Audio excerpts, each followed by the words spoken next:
Faulconer joins me now. He's now at the Pepperdine Graduate School of Public Policy, run by my friend Pete Peterson. Good morning, Mayor. How are you? Good morning. It's great to be back with you. Thank you. Thank you. I'm going to call you Mayor, even though you're the former mayor of San Diego, because I want to make sure people understand America's finest city got better under your tenure. First question, if Gavin Newsom is subject to a recall, are you going to run on the second question of who should replace him? I am, and he is. This recall is going to qualify, Hugh. There's no doubt in my mind. We're up to about 1.8 million signatures. I think you probably know the threshold to qualify is 1.5. So I think by the time the deadline hits, it's going to be March 17th. We'll probably have about 2 million signatures to recall Gavin Newsom. And by the way, Hugh, this is Democrats, Independents, Republicans, people that are ready for a change, and they're ready for a change now in California. So people need to keep circulating those petitions. But my question to you next is, when do you expect that recall vote to happen? I remember very well the Gray Davis-Arnold Schwarzenegger recall, and it's a two-part question. Should Gavin be recalled? And if that is a yes, then it's who gets the most votes. When do Californians vote on that? Yeah, you're exactly right. That is the process. Our best estimate on when this will happen, because the legislature's allowed some leeway, is likely this November or December that we will have the recall election in California. Is there any way they can punt it to March of next year, which I've seen floated as a way for Governor Newsom to gain some time?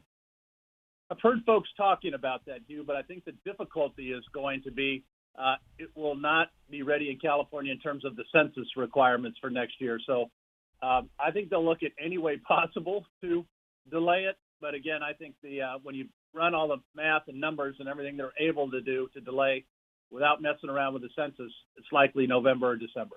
How will you explain to people why they should vote to recall Gavin before we get to the second question, which is why they should pick you? Well, I'll tell you, the frustration, Hugh, and the anger, you can't underestimate it in California because of the governor's continued, not just missteps, but just absolute failures of leadership. The fact, Hugh, that our state, we're very proud of our innovation and entrepreneurs in California, was dead last on the vaccine rollout.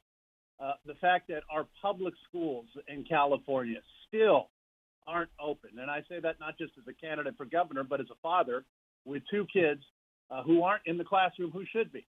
There's no substitute, a computer screen is no substitute for a classroom. And so as we continue, and the fact that his entire response to you was not, I repeat, not based on science, where we had businesses open and closed in California 4 and 5 times because of the conflicting metrics and moving the goalposts, indoor dining, outdoor dining, closing down outdoor playgrounds with no rhyme or reason. And so that's why you're seeing Californians in record numbers. There's about 100,000 signatures a week now on this petition because the governor is just out of touch and he's not getting it done. So, Mayor Faulconer, give me some mechanics. After it qualifies, how long do people have to declare that they are a candidate to replace him? About 90 days, Hugh, in terms of folks to jump in. And we expect, as it was last time, as you rightfully mentioned, with Gray Davis, I'm sure we'll have a lot of candidates to file. There was over 100 last time. It's pretty easy to get your name on there. But, look, I think that what Californians are going to be looking for is somebody like myself who has the experience of running the second largest city in our state as mayor of San Diego, and somebody who actually got results, unlike the virtue signaling that we see from Gavin Newsom. I mean, the fact, too, that we were the only city in California that actually reduced homelessness by double digits the last 2 years, as contrasted by, unfortunately, virtually every other big city in California that has seen an explosion of homelessness. The fact that I paved half of our streets in San Diego as mayor, didn't raise taxes to do it, focused on infrastructure and doing it the right way. And I guess lastly, I would mention when it comes to public safety, somebody who understood as mayor that if we don't have a safe city, if we don't have a safe state, we don't have anything. I did not defund the police as mayor. And yes, Hugh, I had hundreds of protesters outside of my personal residence this past summer yelling every name of the book and, defund the police. I increased the budget by 7% because I want our men and women with the badge to have the tools and the training and the support to make our neighborhoods safe. So I think those are a few issues of contrast that I'm looking forward to in terms of the failures of Gavin Newsom. So now I'm going to use my position, Mayor, to press forward the advantage of the Nixon Foundation. We got that beautiful facility in Yorba Linda. I'm going to host a debate in the first week in June, the second week in September, and the third week in October. I don't know who I'm going to invite. You're going to be invited. Will you come? I'll be there, Hugh. You invite me, I'll be there. Okay, those 3 weeks, it's the first week in June, the second week in September, and the third week in October. Rick Grinnell will be there, and you're going to have, I think it's going to be, look, John Cox may run, and I'll invite him. But what would you say to John Cox about not getting in? Because he will submarine the chances of a Republican. Well, look, I think that's going to be up to him, obviously. But I think it's better for us as Californians with the registration that we have to get behind one candidate. That was, our success in San Diego. And, the party registration, Hugh, in San Diego mirrors that of California. San Diego, we have about 25% Republican registration, and in California, statewide, we have 26%. I won and won twice, got elected and reelected. And so I know how to win in California, just like we won in San Diego by, standing up for the principles and values and the issues that Californians care about. And when you put it in those terms, I think Californians could care less if you have an R or a D or, independent next to your name. They want somebody who's going to get results. That's what I did as mayor for my 2 terms. And I'm looking forward to bringing that same spirit and energy to the state capitol, because I will tell you, Hugh, one-party rule has been ruining our state. It is time for a competition of ideas. So I agree, together. Mayor.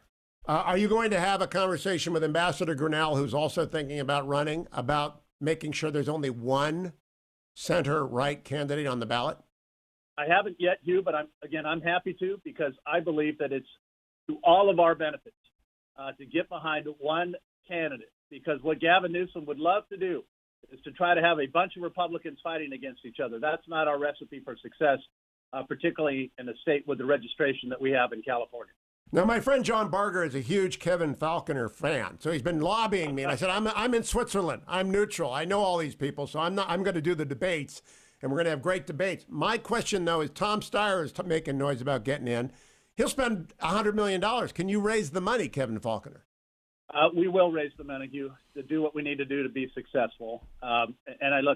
When we just announced our campaign to raise $1 million in 2.5 weeks, I think speaks volumes of the excitement that is out there, Hugh. We will have people that will jump in that, won't raise money, but want to try to waste and spend their own money. That's fine. Again, what I think I will bring to this is the not just the experience, but the results-driven approach that we did in San Diego that actually moved the needle. And these are issues that Californians care about. And so what they need is somebody who's a proven winner. We've done that. I can do it statewide. And I think that that's exactly what we're going to need to beat Gavin Newsom later this year. And I'll tell you, I'm looking forward to it. With each week that passes, the energy and enthusiasm for a change, you can feel it in California. So last question, Mayor. I have been back for 2 months. I go back to Virginia. Another month I will come back for the debates, which I would remind you have agreed to. I want you to tell me about homelessness, because I went to a federal district court judge named David Carter held a hearing on Skid Row, which I reported on. I haven't seen anything like L.A. Skid Row ever in America. No. It's like zombie apocalypse. And what will you do? And I think this is second or first on most Californians' list about the unhoused in the Golden State. What will you do? Yeah, I'll do exactly what we did in San Diego. And by the way, Hugh, you were right. You hit the nail on the head. Before COVID, homelessness was the number one issue in any city of any size in California. Hugh, I did not allow tent and camp on the sidewalk in San Diego. I put up a series of shelters, and I said, you have to use them. I felt so strongly about that, Hugh. I created a new division within the San Diego Police Department called the Neighborhood Policing Division. It worked. It was successful. And as I said, we are compassionate, caring people, and we care about you enough not to let you die on our sidewalks in a tent. And so that's how we were able to actually get folks off the streets, into the shelter, then match them with help and to get that apartment of their own. You have to have leadership that says, I will not accept what we are unfortunately seeing in L.A., Skid Row, San Francisco, Sacramento, you name it. Hugh, we are better than that as Californians. We made significant changes, and we're going to do it. I'm going to take you into the break, and we'll play it after the break, Mayor, because I want to stay focused on this for just a second. If you get the reins in California, what can a governor do when you've got a mayor like Eric Garcetti who's paralyzed? And San Francisco's a complete and utter disaster. I don't know how San Diego, which has better weather than either of those cities, got people off the streets and into housing, and those two can't do it, and the governor doesn't do anything. Not let a bunch of activists dictate what we were going to do in San Diego. I'm going to take that same approach as governor. Fundamentally, what I'm talking about is everybody has a right to shelter. But when you provide that shelter, Hugh, I believe you have an obligation to use it. That will be my focus in Sacramento, just as we did in San Diego. That's what made a huge difference. And will there be emergency powers available to the governor that you will use that Gavin Newsom has not used with regards to the homeless crisis in California? There are, and I will. That's a great answer, and I'll see you, as I remind you, first week in May, second week in September, third week in October. Kevin Faulconer at the Nixon Library in Yorba Linda.